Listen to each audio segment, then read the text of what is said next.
say is that a lot of what I went through back in the U.S. is connected with ethnic bigotry. It is, yes. Even that ethnic bigotry has penetrated the body of the Muslims. The Muslims has infiltrated the Muslims who espouse this thing like a Linda Sorora and others, and they sell this song and dance about how we're together and they want unity, tolerance, and acceptance, but they're not. Particularly those that are slave ancestry, Afro-American descendants, like you're viewed as another dysfunctional Negro. See, this guy took too long. He took too long to drive. He was taking too slow because I don't know him. So why would you pay a lot of attention to somebody? You understand that? Why would you do that? I start thinking because of what's hanging over me. Something's hanging over me that's not true. It's a lie. It's ruined my life. I'm not bitter against these people. Take it out on these people. No. I want the exact people responsible for this. They've lied against me, man. It ruined my life. Yeah. You know what I'm saying? To where I gotta run around begging. And I'm a multi-millionaire idiot savant, possible genius. But when it comes to financial structures, as far as structures that could liberate and help people all over the world, I'm not allowed to do that because I can't even eat. I can't even take care of my own food and eat. So somebody from back home, it's not the good people of Scandinavia or Europe. It's the people from back home in the U.S. They've libeled me. They put something over my identity and I don't know who it is. And it's somebody with a personal grudge in the U.S. Yeah, somebody from back home. Maybe even my own ethnic group. Maybe, yeah. Maybe somebody from my own ethnic group. Afro-Americans can be petty like that. Yeah, man. Can be real petty. And, and they ruined my life and I don't know how to fix it. I really don't know how to repair it, So I have to go around begging. But thankfully, the Christian brother, he told me, don't tell anybody I give you milk, because we're not supposed to. He gave me a whole huge thing of milk. Apricots and apples, too. He said, you can have that, and that'll carry you through. If you need more food, you let me know. This is a local Christian brother. You have the Muslims right down the street. They wouldn't even do this. They wouldn't, no. They don't care, man. All they care about is money.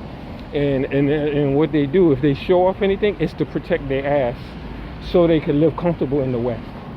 That's the only reason why they do anything, so they can live comfortably here in the West. They're not anything sincere for the community.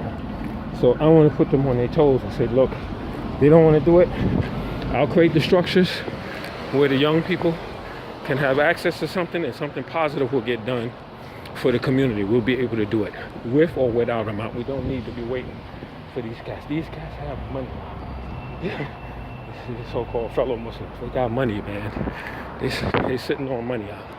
And what you see, the kindness that I'm getting from the Christian community, the local Icelandic Christian community, they're practicing Christian. But like the gentleman, the Icelandic brother, he said, hey, look, they had these whole huge cases going like from here all the way to that wall with Coca-Cola. Somebody just brought it today. Coca-Cola. And then what he said to me, he tugged me on the shoulder. He said, I don't drink that. I said, I don't drink that kind of stuff. Me and you, and I fist bumped him. I said, neither do I. Coca-Cola, when it comes to Coca-Cola, he said, I don't touch it. I don't drink it. I looked at it and I got a feeling of revulsion when I looked at the Coca-Cola. The whole stack wall full of Coca-Cola. And that was donated to them today. Yesterday, I didn't want to get near it. Even I want something to drink, but it wouldn't be that. I would want juice or even if it was soda, like a Fanta or Exotic or something like that. But I wouldn't want no Coca-Cola. Forget that business. Get that shit, So I better just stick with the water and the fruit. And hopefully that'll get rid of my headache. And I told him, I said, first time in years that I've had what you call it? I've had granulated white sugar.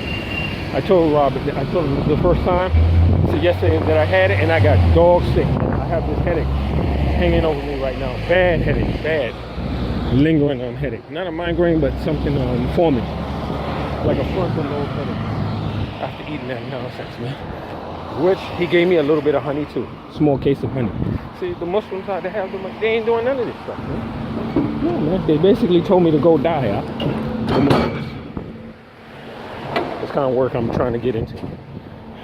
They basically, see what the guy said, that when I went into the kitchen, there's a young Icelandic brother who was allowed to serve in the U.S. Navy, and he's working in the kitchen, volunteer. Oh, work, right? You know what they asked me? He said, did you finish your heavy equipment training? That was the first question. That was the first question he asked. Yeah, he asked me, did you finish? I said, I can't. I said, I'm trying to get the work permit straightened out first. You know, and I'm even behind on that, you know? So what kind of effective Islam do these people have, man? Supposed to be Muslim leaders. What kind of people is this, man? They come there, you know, and you know, mess around. Nonsense. It's complete nonsense. See what I'm saying? And whatever I had wanted, whatever I wanted to ask him for, he would have gave it to me. Whatever I asked, That's right. Whatever I asked him for, he would have, as much as I wanted. He says, as long as what? We don't see the cameras. The cameras don't see you taking. I'm doing this as a favor. Like the other brother, the Icelandic gentleman. I forget his name. Otdoro, I forget his name. Gunnar or something. He said, he gave me all of that solid piled up to the ceiling of solid, figuratively speaking. He said, this is good for the temple of God. It's piled up to the ceiling. I couldn't finish it because I was fasting during the day. I couldn't eat during the day. I couldn't finish the salad out. Good, fresh salad, man. I couldn't even finish it. I didn't, and he said he didn't know because there was no name attached. He doesn't have me saved in his phone. He didn't know who that generous message was from. I sent him a beautiful message of thanks. The Icelandic brother. A beautiful message of thanks. He said he didn't know who it was from because he manages the food. He's so busy. Yeah, brother, so busy. He sent me this message, and I sent him the message of thanks, of appreciation. Yeah, a message of thanks, you know, for what he's been doing, you know, and then benediction to God bless him and protect him, things like that. See, that's the Mercedes. That's they're only in their 20s. You should have had that a long time ago if you had the woman to help you focus. I've been prevented from having a woman, chiefly by detractors or adversaries within Muslims. Yeah, within the Muslims who didn't want to see me have the woman. Yeah. Who converted and started working with non-Muslims who felt the same way. A'udhu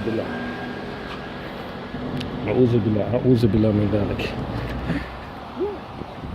This is what's going on. You could have had that a long time ago with the intellect that you have. That I had a long time ago.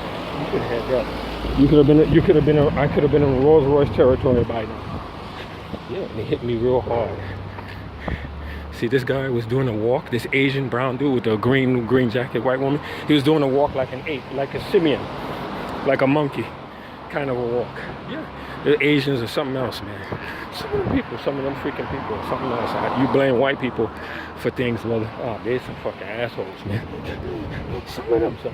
I've seen some shit come out of them, man. Yeah, man, you know, so don't blame fascism or bigotry as an exclusively Euro-ethnic thing. It's not, but I've seen some horror stories out of Asia. So that's why I commend and I give commendation to the European Union just on their policies of allowing each other to work throughout their various states and borders and constituencies. It's commendable indeed. This is a very, very noble. Very noble, very elevated behavior. So, like I said, I don't know if I'm going to be able to get to Julian Assange. I don't know. Yeah, I'm going to be able to get to him, but if you get to him, this situation is over. If Julian Assange takes it, if he takes the situation, is finished. It's a done deal. Yeah, it's a done deal. They'll let him out. They'll release him. They'll let him out the embassy. Yep. Rather than talk about my case. I have to discuss in public discourse. They'll let him out, man. Say, whatever you want. Don't talk to anybody about that, man. because it could cause riots in the streets. It could cause elected officials to get hurt. Yeah, once people find out what is happening, what's going on now. So I see the woman looking and talking. I don't know these people. You look and talk. What are you looking and talking about?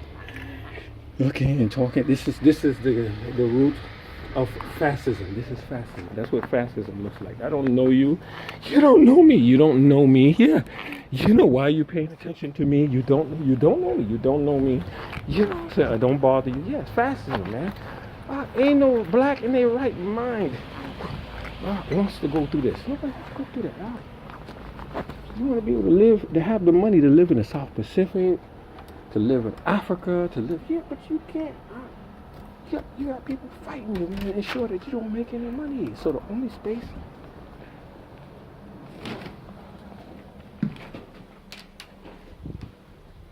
You're supposed to keep wearing a shoe.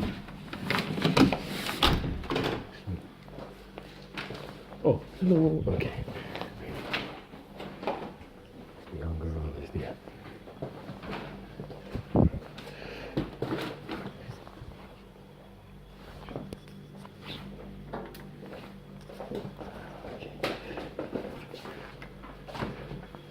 She's like a prepubescent young lady.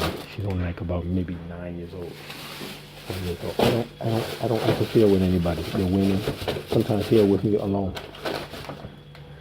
I don't do that kind of nonsense. No, I don't do that kind of nonsense. I respect my boundaries. So, because the refrigerator is weak, I have to be careful about this. But he gave me this. This is still good. Chicken 23. It's still good. It's still good. This one, chicken salad with noodles. This is also chicken, the Gruder cluck noodle with some rice. There. This is the fruit. I think maybe better.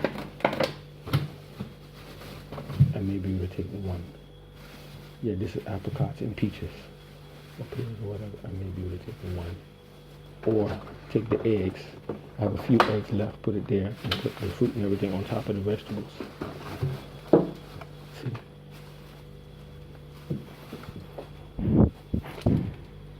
Something spilled, but I don't know what. But I see something spilled.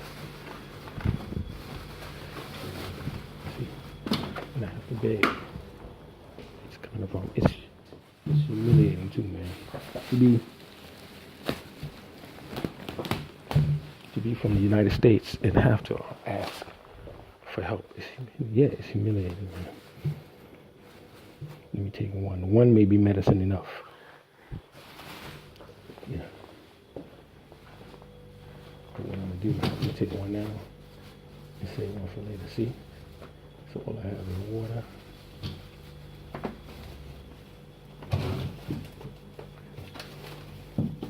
And then what else? What else was I given? I was given this honey. See, he gave me this natural honey.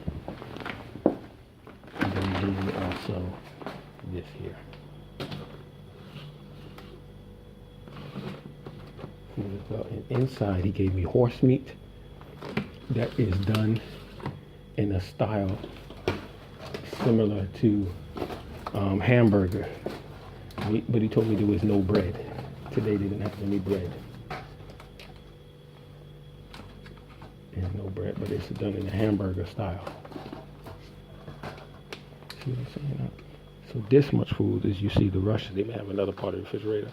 Sometimes there's stuff that I don't want to eat, but I'm not really attuned to. There's other stuff, and what I do is I take it and into somebody else's refrigerator, and the food is fresh, type of food. I'll take it and put it in another person's refrigerator, stuff that I haven't even opened. Once I surmise that I don't want to eat it, I won't even touch it. I won't touch the food. I'll just put it in there. Once I realize it's something that I can't eat, I'll put it in another place. But stuff, the libel that these people have put over me, like I'm a sexual pervert, deviant, terrorist. Yeah, just that is ruined my life out. Ruined my freaking life out. My life is finished out. It's gone. You might as well say it's gone now. So what I can do, I can go upstairs, get rid of these bags, put this in my pocket,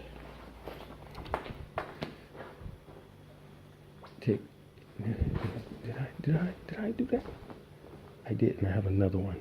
Oh, I know what I did. I took out one. I took out another one to start eating here, which in Islam, standing up and eating, you could do it for fruit.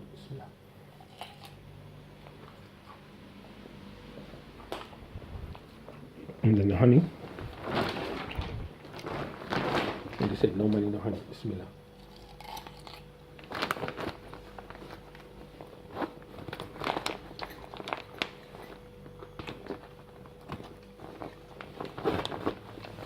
Take it along with everything else. I'll put it in there. Put it in the room. So I don't have to carry this bag around.